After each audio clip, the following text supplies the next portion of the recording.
as important as hadith is clearly an important historical record and source within Sunni Islam. That goes without say. That said, it is never on the darajah of the Quran. Especially, and the scholars disagree amongst themselves. They all agree that it's not on the darajah of the Quran, but then they disagree in their attitudes towards it. So Imam Malik and Imam Abu Hanifa, they very early on distinguished between hadith wa sunnah. So they said hadith is simply a historical record, a document. It's a data it's just a document, let's say. Now, sunnah is the practice. So Imam Malik was very clear, and Imam Abu Hanifa too as well, that every hadith is not a sunnah, and not every sunnah was necessarily documented, although most may be. So it's like a Venn diagram, and you've got that. So a clear example from the Hanafi school where they argue this is the Hanafis will state that, right, the Hanafis will state that Taraweeh was a sunnah to pray it as 20, although, and in Jama'ah, although and this is why Umar radiallahu an did it so. So that's the Hanafi argument. Even if the hadith isn't there, the document isn't there, but we know it was the practice. Otherwise, so this was the argument presented by Imam Abu Hanifa. Otherwise, Umar radiallahu an lam yakun mubtadi'an. He was not somebody to innovate. So that's an example where they are saying that we know this to be the sunnah, but it's not a hadith.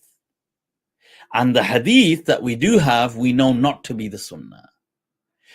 So let me give you an example from the Maliki side. The Maliki side, there's many, because Imam Malik had the school of Medina as a practice, and he showed that. So in, let's say, praying with the hands at the side, we call this in the Maliki madhab sadl, right? So you drop the hands at the side. Now, this was the practice of many schools, early schools of Islam within Sunni Islam. So it was the practice of people like Sa'id ibn Musayyib, great tabi'i, the son-in-law of Abu Huraira. It was the practice of Sa'id ibn Jubayr, the student of Ibn Abbas. It was transmitted from Sayyidina Ali radiallahu an. Although it's been challenged, the narration, but let's say the practice. Okay, let's stick to the practices. So you've got Sa'id ibn Musayyib, Sa'id ibn Jubayr, you've got Urwat ibn Zubayr, the nephew of Aisha. You've got Ibrahim al-Nakha'i, it's been transmitted from him. Hassan al-Basri. You've got in addition to that, Layth ibn Sa'ad in Egypt prayed the same way with sadl, hands at the side. The Don of Medina, Imam Malik, prayed with his hands at the side. It's also a transmission in the school of Imam Ahmad. Now, that many people pray with their hands at the side in early Islam. It also happens to be the practice of the Shia in Ja'fari fiqh, going right back, they claim, to Al al-Bayt, to the Al, the family of the Prophet. It also happens to be the practice of many from a splinter group in early Islam, the Khawarij, who kind of deviate away in very early Islam, but when they prayed, they still prayed with their hands at the side.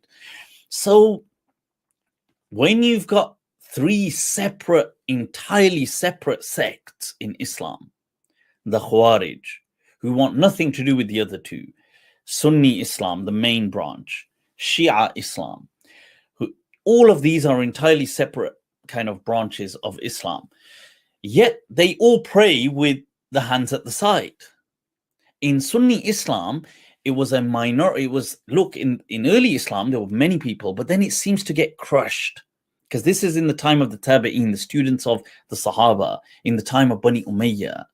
And there's some theories, I've heard certain scholars present certain theories I know it's also, I've heard Sheikh Hamza Yusuf say as well, who's also Maliki, that this most likely was this practice of sadal, praying with your arms at the side, was suppressed by the regime, Bani Umayyah, because it was the practice of the Shia, the Alun Nabi, so the family of the Prophet, and thereby they didn't want any familiar, I don't know, any kind of commonalities, and thereby they suppressed this practice.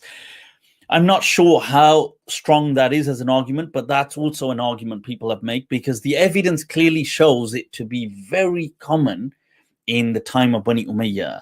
And as following Bani Umayyah, it seems to have become reduced within Sunni Islam. And today it's only alive in the Maliki school, in the school of Medina. And it's a shame that some Malikis nowadays, you see, it doesn't matter how you pray, whether you pray with your hands at the side or you fold them or whatever you do. But it's a shame that you guilt trip people out of things. Because really, as astonishing as this may seem, there isn't a single Sahih Hadith to prove where to place the hands in prayer. There isn't a single Sahih Hadith. The closest Sahih Hadith that they have within Sahih Bukhari has huge problems, because it doesn't mention that the Prophet told them to do it. It mentions Umirna, and then Ismail says, I think he's talking about the Prophet, and some people say maybe he's not talking. And if he hadn't said that, it would have been okay. But the fact he said that showed people were speculating because he says we were commanded to place our hands above our hands, Umirna, and it triggered an amount of discussion. Who commanded you? So now the hadith doesn't say it. So people say, well, it must have been the Prophet. But when the narrator in the chain says, I think, he says, La ura illa in yunma dhalika ila nabi. He says, it appears to me that that's going back to the Prophet. Now that shows that there's doubt, because if I have to say that, it creates a discourse. So there's a great Mauritanian scholar, who, the father of Muhammad al-Amin al-Shanqiti, al-Mayabi. It sounds a bit strange for the Desis, Mayabi.